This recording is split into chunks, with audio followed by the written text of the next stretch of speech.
സ്നേഹമുള്ളവരെ, ആരാണ് ഈ കർത്താവ്? എന്തിനാണ് ഈ കർത്താവ്? ഞാൻ എത്ര പ്രാർത്ഥിച്ചിട്ടും എൻ്റെ പ്രാർത്ഥന കർത്താവ് കേൾക്കുന്നില്ല. ഞാൻ എത്ര പ്രാർത്ഥിച്ചിട്ടും എൻ്റെ ദുഃഖങ്ങളും രോഗങ്ങളും ബുദ്ധിമുട്ടുകളും പ്രശ്നങ്ങളും ഒന്നും മാറുന്നില്ല. പിന്നെ എന്തിനാണ് ഈ കർത്താവ്? ആരാണ് ഈ കർത്താവ് എന്ന് നിങ്ങളോട് പലരും ചോദിച്ചെന്നിരിക്കും.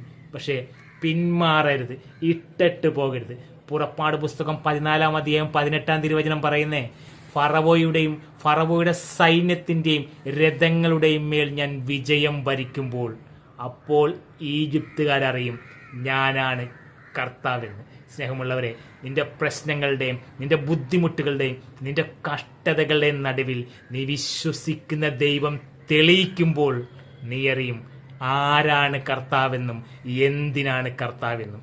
ഈ വചനം കൂടി മുറുകെ പിടിച്ചുകൊണ്ട് ധൈര്യമായിട്ട് മുന്നോട്ട് പോക്കോ.